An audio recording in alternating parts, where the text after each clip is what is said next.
Struggling to get rid of bad habits? Even have to, but can't. This video is inspired by Judson Brewer's TED Talk about the science of habits and how mindfulness can help us change. In the first half, I'll give you a simple, easy-to-understand summary, in clear, natural English.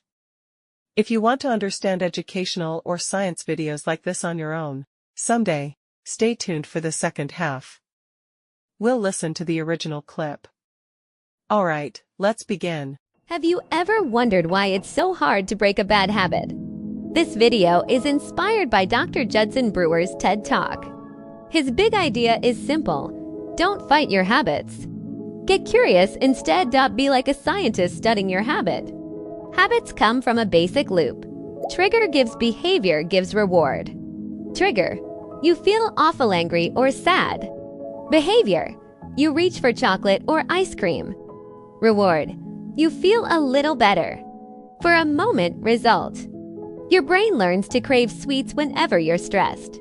We know bad habits aren't good for us, but our brain's control center shuts down when we're stressed.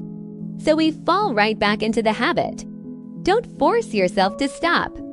Instead, observe the habit with deep curiosity. Smokers weren't told to quit, they were told to stay curious. Knowledge: smoking is bad, but that doesn't stop anyone. Curious awareness: wait, this smells like rotten cheese. Tastes like chemicals. Wisdom: now they feel how awful smoking is. 10ans chambé, thoroughly interest.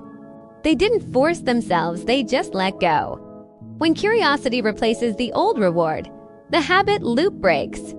You step out of autopilot and find real freedom. We see some food that looks good. Our brain says, calories, survival. We eat the food, we taste it, it tastes good.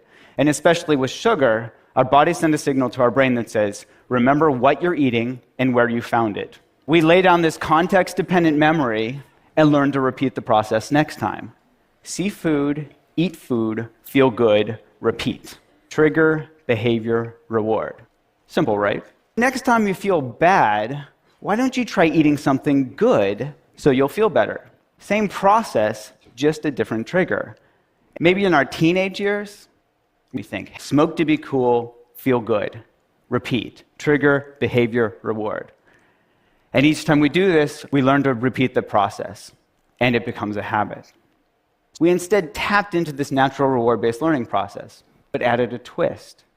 What if instead we just got really curious about what was happening in our momentary experience? We studied whether mindfulness training could help people quit smoking. And the majority of them had tried this before and failed, on average 6 times. Now, with mindfulness training, we dropped the bit about forcing and instead focused on being curious about what it's like when you do. And what did they notice? Well, here's an example from one of our smokers. She said, mindful smoking smells like stinky cheese and tastes like chemicals. Yuck. Now, she moved from knowledge to wisdom. She started to become disenchanted with her behavior. We're using cognition to control our behavior. Unfortunately, which isn't that helpful. We're much more likely to do things like yell at our spouse or kids when we're stressed out or tired, even though we know it's not going to be helpful. We just can't help ourselves. We fall back into our old habits, which is why this disenchantment is so important. And from this disenchanted stance, naturally letting go. As we learn to see more and more clearly the results of our actions, we let go of old habits and form new ones. When we let go, step out of the process just by being curiously aware of what's happening, that's driving us to distraction to help us step out of our unhealthy habit patterns of smoking, of stress eating, and other addictive behaviors.